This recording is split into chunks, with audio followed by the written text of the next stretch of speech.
안녕하십니까, 쇼키부동산입니다. 오늘은 8월 3일 멤버십 영상을 특별히 공개합니다. 이 당시에 핫한 성남 지역 재개발 투자를 다루었으며 현재 시대는 다소 영상과 차이가 있을 수 있음을 미리 말씀을 드립니다. 쇼키부동산 멤버십 영상은 주 3회 월 8,990원에 만나보실 수 있습니다. 한 발 앞서는 내 집 마련과 투자 정보를 만나시기 바랍니다.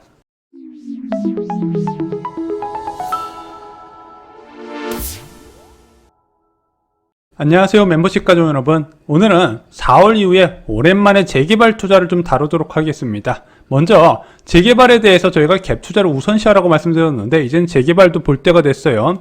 왜 상황이 바뀌었는지 정리를 드리고요. 재개발 투자의 장점과 원칙에 대해서도 좀 말씀을 드리겠습니다. 마지막으로 성남 재개발 4개 구역을 좀 정리를 드리고요. 이 4개 구역 매물 분석해보는 시간을 갖도록 하겠습니다. 오늘 내용 끝까지 들어주시면 큰 도움이 되실 겁니다. 무주택자, 유주택자 반드시 알고 계셔야 되는 내용입니다.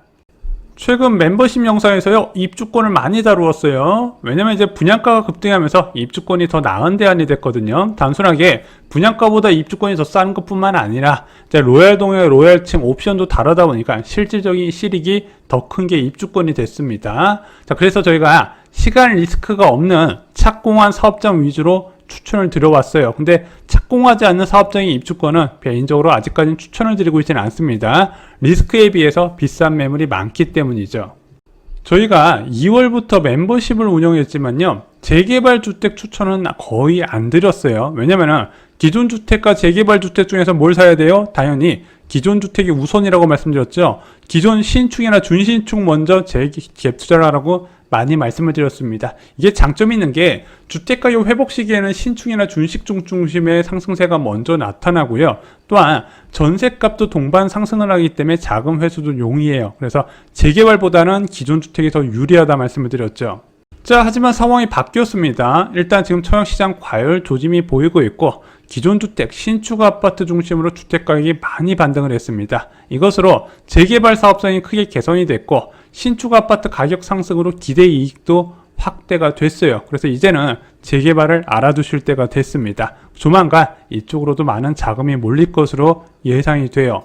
자, 재개발 투자 원리 말씀드리겠습니다. 재개발은 그 지역이 너무 낙하돼서 노후주택을 허물고 신축 아파트 단지로 개발하는 단계라고 보시면 돼요. 자, 그러면은 주변에 신축 아파트가 10억이다. 그러면 이 재개발 사업장의 아파트가 완공되면은 10억 정도 가겠죠. 근데 만약에 이게 재개발 사업장이 신축으로 완공되는 시간까지 오래 걸려요. 그에 따라서 할인율이 적용이 될 겁니다. 2주 단계는 8억, 사업 시행인가 떨어졌네 7억, 조합 설립했네 6억, 정비구역 지정됐네 5억. 그래야 수요가 붙겠죠. 근데 재개발 투자는요, 주변의 신축 대비 저렴하게 사는 것 플러스 하나가 더 있어요. 자, 예를 들어 조합 설립 인가 시점에 6억 주고 주택을 매입을 했습니다. 자, 여기에 한 1억 정도 더 보태면 신축 아파트 받을 수 있어요. 근데 조합 설립 인가부터 완공까지 한 10년 정도 걸린다 쳐보겠습니다. 10년 뒤에 주변 신축이 계속 10억일까요? 아니겠죠. 15억까지 올라가게 되겠죠. 그런데 나는 6억에 산 주택에다가 1억을 더 보태면 신축 아파트를 받기로 했잖아요. 이것을 10년 뒤에 7억을 투자입했는데 나중에 15억 원으로 돌아오게 된다는 겁니다. 그래서 재개발은요, 시간을 무기로 이익을 극대화하는 투자 상품이라고 하시면 돼요. 그래서 재개발 한 사이클 다 겪으면 막대한 시세 차익이 보장된다는 장점이 있고요. 오히려 이렇게 장기간 동안 시간을 녹여서 투자하는 상품이다 보니까 노후 대비로 30대에서 40대가 더 어울리는 투자 상품이라고 생각을 합니다. 자, 이런 재개발의 단점 한번 설명드려 볼게요. 먼저 시간이 오래 더 걸린다. 구역 지정부터 입주까지 15년 이상, 조합 설립부터 입주까지 10년 이상, 그리고 재개발 사업의 막바지 단계라고 할 수 있는 관리처분 계획 인가 시점, 이때부터 입주권으로 바뀌죠. 입주권으로 바뀌어도 입주까지 6년 이상 걸리는 경우가 많이 있다는 거죠. 두 번째, 황금성이 떨어집니다. 자, 점점 사업이 진행되면 진행될수록 주변 아파트 가격과 비슷하게 맞춰가는데, 자, 얘가 대출이 안 되고 전세 보증금이 낮다 보니까 레버리지를 일으키기 어려워요. 그래서 초기 투자금이 높아지는 문제점이 발생합니다. 그래서 입주권으로 전환된 시점부터 거래가 굉장히 안 이루어져요. 초기 투자금이 높기 때문에. 그래서 입주 6개월 정도 전이야 되어야 수요가 좀 유입되다 보니까 황금성이 떨어지는 측면이 있습니다.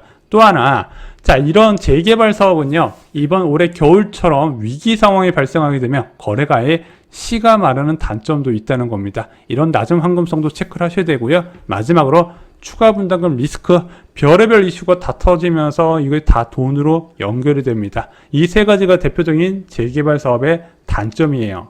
그래서 재개발 투자는 원칙이 있어야 됩니다. 첫 번째, 내 집 마련 이후에 접근을 하셔야 돼요. 무주택자의 내 집 마련 수단으로는 절대 추천드리지 않습니다. 유일하게 추천드렸던 게 이미 착공을 한 입주권, 완공 일정이 정해진 입주권만 말씀을 드렸어요. 두 번째, 이 재개발 투자할 때는요, 시행사의 능력을 반드시 체크해야 됩니다. 그래서 해당 구역에 사업 추진 이력을 체크해야 돼요. 조합 설립 언제 받았고, 사업 시행인가 언제 떨어졌고, 관리 처분 어느 단계 왔다. 아, 얘네들이 질질 끌지 않고 빨리빨리 하는 사업장이구나 체크를 할 수 있는 거죠. 마지막으로 재개발 투자는 기본적으로 땅을 사는 겁니다. 땅 투자예요. 땅을 타는 거기 때문에 기본적으로 입지가 정말로 중요합니다. 역세권 당연한 거고요. 대단지에 서울 또는 서울 인접 경기도여야 됩니다. 그리고 주변에 기업 호재가 있으면 굉장히 좋겠죠. 이런 것 세 가지를 따져서 재개발에 투자하시고 장기간 묵혀두시면요, 저는 이렇게 말씀드립니다. 반드시 크게 보답을 할 거라고요. 자, 저희가 4월에 영상으로 제작했었던 성남 재개발이 있습니다. 지금 한 4개월 정도 지났습니다. 그 사이에 환경이 많이 바뀌어서 한번 정리를 드려볼게요. 자, 상황이 4월 대비 어떻게 바뀌었을까요? 자, 저희가 이 영상을 찍었을 때 당시 포레스티아 구평 구성남의 대장 아파트가 10억 정도 내외에서 호가가 형성됐었습니다. 그리고 인근의 재개발 사업장이 조합 설립 기준으로 한 6억 내외였습니다. 자, 얘 6억 주고 살래, 10억 주고 살래? 당연히 구평 기준 포레스티아 구평 10억짜리를 사야 된다 말씀을 드렸습니다. 자, 근데 상황이 바뀌었어요. 자, 이 포레스티아 구평이 지금 11억 5천 정도 되어야 RR 매물 찾을 수가 있습니다. 하지만 인근의 재개발 구역 사업장에서는 호가 변화가 크게 없었다는 거죠. 자, 그러면은 10년 뒤를 봤을 때 현재 상황에서 포레스티아 11억 5천짜리를 사는 게 좋을까요? 아니면 인근의 재개발 6억짜리를 사는 게 나을 수 있을까요? 이제는 재개발을 검토할 때가 됐다는 겁니다. 특히 성남 재개발을 추천드리는 이유가 있는데, 보통 주택에 투자할 때는 두 가지를 보셔야 돼요. 호재, 기업 호재와 그 다음에 교통 호재입니다. 자, 먼저 기업 호재 볼게요. 자, 지금 판교 지역이 제이테크노밸리 이제 추진 중이고, 이 제이테크노밸리의 각종 기업들의 사옥이 계속해서 입주를 할 것으로 예상됩니다. 그 다음에 삼테크노밸리도 있잖아요. 여기는 경기도에서 팹리스 집적단지를 조성하겠다고 밝혔습니다. 그래서 반도체 산업 수혜가 예상되는 지역으로 판교 지역이 급부상하고 있어요. 또한 이제 백현 마이스 사업 2.7조 원 사업도 본격적으로 추진이 되고 있죠. 시공사 정해졌지 않습니까? 여기에 복정 역세권 개발 사업도 추진 중입니다. 이 사업에 복정역 인근에서 사업이 추진되다 보니까 당연히 성남 재개발 사업장이 우선 수혜를 받게 돼요. 자, 이런 위에 복정 역세권 개발 사업은요, 이제 코엑스 면적보다 2배 넓은 100만 제곱미터의 업무, 상업 등의 복합시설이 개발되는 내용입니다. 그래서 주변에 일자리가 많이 늘어날 수 있다는 거 예상이 가능해요. 자, 또한 지금 구성남 지역의 구세주 역할을 하는 853 판교 연장 호재, 근데 얘가 약간 잠시 보류가 됐어요. 자, 왜냐면은 예비 타당성 조사에 올리려고 했었는데 이게 탈락할 가능성이 크다고 합니다. 그래서 탈락할 가능성이 크게 되면은 이제 같은 노선으로 예비 타당성 조사를 신청할 수가 없대요. 그래서 성남시에서 전면 철회를 해버렸습니다. 그리고 언제 다시 신청을 넣는다? 내년에 다시 신청을 넣는다고 합니다. 성남시가 이유가 있더라고요. 왜냐면은 일단은 현재는 사업성이 그렇게 나오지는 않는다고 합니다. 8호선 연장 방안이. 앞으로 판교 얼마나 굵직굵직한 일들이 많은데 왜 이게 사업성이 없냐? 그 굵직굵직한 일들이 이제 실시 계획 정도 단계까지는 와야 이런 지하철 연장 사업에 반영이 된대요. 사업성 평가에. 근데 지금은 실시 계획 단계가 아니라 거의 약간 이제 막 추진하는 단계다 보니까 반영이 안 된다고 합니다. 그래서 내년에 이런 것들 반영해서 제대로 다시 추진을 한다고 합니다. 그래서 시간의 문제지 8호선 판교 연장은 진행이 될 겁니다. 자, 또한 저희가 재개발을 추천드릴 때 특징이 있어요. 지역 전체가 재개발 추진 중인 곳을 추천드린다 말씀드렸죠. 그래서 예전에 미아동 북서울자이 폴라리스 한번 예시를 들어드렸습니다. 주변에 아파트 거의 없는데 재개발 통해서 신축 아파트 단지 똑 들어오네. 이거는 노후주택이 신축 아파트가 된 개념이고, 왕십리 뉴타운 예를 들어서 주변 전체가 대규모 아파트 단지가 연이어서 들어오면 노후주택이 신축 아파트 되는 것뿐만 아니라 노후주거지가 선호주거지로 바뀌는 현상까지 되면서 더 많은 수요를 유입되더라. 그래서 지역 전체가 재개발되는 곳을 많이 추천을 드립니다. 또한 LH가 조합 역할을 하는 순환 정비 방식 사업도요, 저희가 성남 재개발을 추천드리는 이유입니다. 자, 그래서 조합 역할을 LH가 하다 보니까 빠른 사업 추진이 가능하고요. 시공사에 휘둘리지 않아요. 게다가 결정적으로 막 조합장 니 잘했네 나 잘했네 막 이런 식으로 싸우다가 사업 지연 대가 정말 많거든요. 사업 지연 리스크가 크게 단축되는 역할도 하게 됩니다. 자, 그래서 오랜만에 태평 3구역, 수진 1구역, 신흥 1구역, 신흥 3구역 4개의 구역에 대해서 현재 사업 진행 상황과 준공까지 남은 시기, 그리고 현재 매물과 장점에 대해서 한번 살펴보도록 하겠습니다. 자, 수진 1구역과 신흥 1구역 한번 살펴보겠습니다. 자, 지금 사업 단계는 주민대표회의 승인이에요. 민간 재개발로 치면은 조합 설립이 됐다는 뜻입니다. 그리고 보통 조합 설립하고 나서 뭐 하죠?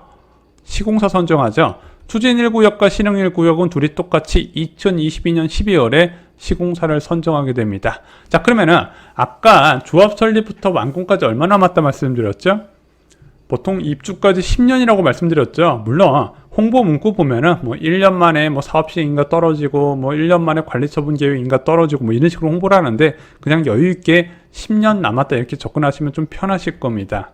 자, 수진 1구역과 신흥 1구역 매물 한번 살펴보겠습니다. 먼저 수진 1구역, 오늘 말씀드린 4개 구역 중에서도 가장 가격이 비싼 편이었고, 저희가 4월달에 소개해드렸을 때 평균적으로 매매 가격은 6억 5천만원 전후였습니다. 20평 전후로. 근데 현재도 비슷한 가격을 유지 중이에요. 그래서 19평 내외 기준으로 매매 가격은 6억 5천 전후고요. 실투자금은 전세만 껴있어서 이자 부담 없을 땐 4억 2천만원, 기존 전세에다가 대출한 약간 1, 2억 정도 보태면 3억 3,800까지 줄어들게 됩니다. 그래서 투자금은 3억대에서 4억 초반이 좀 많이 포대해 있다 이렇게 보시면 될 것 같아요. 자, 그리고 그 옆에 위치한 신흥 1구역은요. 저희가 4월에 소개해드렸을 때는 이제 전용 면적 20편 내외 기준으로 6억 내외였거든요. 현재는 5억 후반도 살짝 보입니다. 5억 9천짜리, 5억 7천짜리도 있는데 이런 건 좀 실투자금이 많이 들어가요. 그래서 20.5평 같은 경우는 매매가가 5억 7억, 실투자금은 4억 7천만 원입니다. 전세가 1억 들어갔다는 얘기고, 이것도 잘 알아보면 대출이 될 것 같은데 일단 이 매물을 소개하는 공인중개업소에서 대출 얘기는 없었어요. 자, 그 다음에 19.5평짜리 매물 볼게요. 매매는 5억 9천만 원입니다. 실투자금은 3억 3천만 원인데 월세에 대출 금액을 포함한 금액입니다. 보통 대출 금액은 최대 2억까지 가능하더라고요. 자, 이 대출의 이자가 쌀까요 비쌀까요? 엄청 비싸죠. 왜냐면 후순위 대출이잖아요.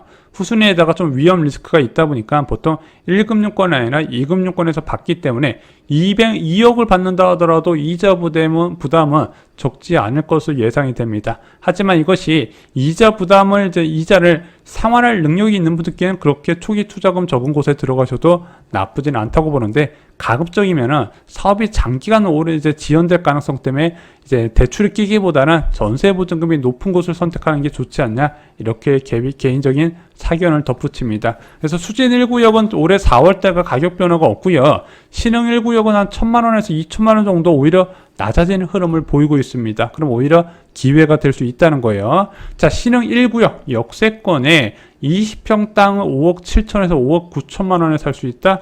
장기적으로 굉장히 좋을 거라고 생각이 된다는 거죠. 자, 이제 신흥 3구역과 태평 3구역 보겠습니다. 신흥 3구역은 신흥 1구역 옆에 위치해 있고요. 바로 앞에 도안 중1구역, 여기 지금 철거 중이고 그 뒤에 코롱 하늘채 있죠. 그래서 이제 아파트가 몰려있는, 이렇게 신축 대단지가 몰려있는 역사 주변으로 생기다 보니까 향후 이 지역은 거주 여건도 같이 바뀌거든요. 그래서 과거에 구성남에 안 좋은 기억도 있는 분들은요, 계속해서 발전되는 상황을 좀 예상하시면서 접근하시면 좀 더 좋은 결과를 만들 수 있을 거라고 생각합니다. 자, 신흥 3구역과 태평 3구역도 짝꿍이에요. 2023년 3월에 동시에 주민대표회의가 승인이 됐습니다. 자, 그러면은 주민대표회의 승인되면 아까 시공사 선정한다 말씀드렸죠. 자, 신흥 1구역과 수진 1구역을 봤더니 주민대표회의 승인 후에 시공사 선정까지 한 1년 반 정도 소요가 됐었습니다. 그래서 방금 말씀드린 수진 1구역과 신흥 1구역보다는 사업 속도가 한 1년 반 정도 늦다, 이렇게 보시면 될 것 같아요. 자, 신흥 3구역과 태평 3구역 보겠습니다. 한 1년 반 정도의 차이가 어떤 가격 변화를 나타내냐. 먼저 신흥 3구역 같은 경우는요. 자, 19.1평이 매매 가격이 6억 원인데 전세가 많이 들어가 있네요. 실투자금은 3억 4,500만 원입니다. 자, 그리고 18.6평짜리는 매매 가격이 5억 8천인데 전세가 좀 크게 들어가 있네요. 3억 8천만 원에 투자가 가능합니다. 이자 부담 없이 가능하죠. 자, 태평 상구역 보겠습니다. 20평 매매가 5억 9천, 실투자금 3억, 이제 대출 없이 가능하고요. 21.1평 매매가 5억 6천에 실투자금 4억 5천 3백만 원입니다. 자, 그래서 신흥 상구역과 태평 상구역 모두 다 이제 초기 투자금은 3억에서 4억 내외가 형성된다, 이렇게 보시면 될 것 같고요. 대지 면적이 큰 거 위주로 소개를 드렸습니다. 그래야 중형 면적 배정이 가능하거든요. 자, 대지 면적과 그리고 투자금 그리고 실투자금 감안했을 때 제가 볼 때는 3억에서 4억 정도, 4억 초반 투자금으로 괜찮은 선택이라 보여집니다. 자, 이것을 사놓으면 돈이 될까요?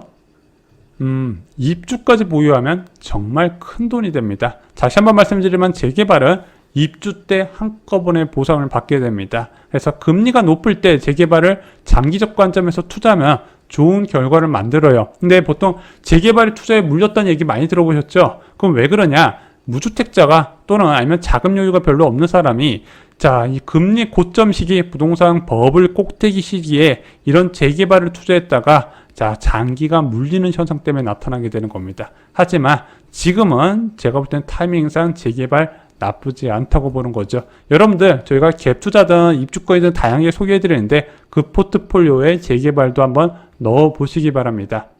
앞으로 더 많은 기회에 더 다양한 매물을 다루겠습니다. 근데 제가 안내드린 구역이나 단지 외에도 인근 지역까지 넓게 살펴보시기 바랍니다. 꼭 제가 찍어드린 구역만 정답은 아니고요. 제가 보여드린 매물이 정답이 아닙니다. 여러분들이 많이 가보시는 만큼 기회는 나오게 돼 있고, 여전히 재개발 같은 경우는 발품을 통해서 또 더 좋은 기회를 잡을 수 있을 거라고 생각합니다. 오늘 영상 마음에 드셨다면요, 좋아요하고 댓글 부탁드립니다. 여러분들 늘 감사합니다.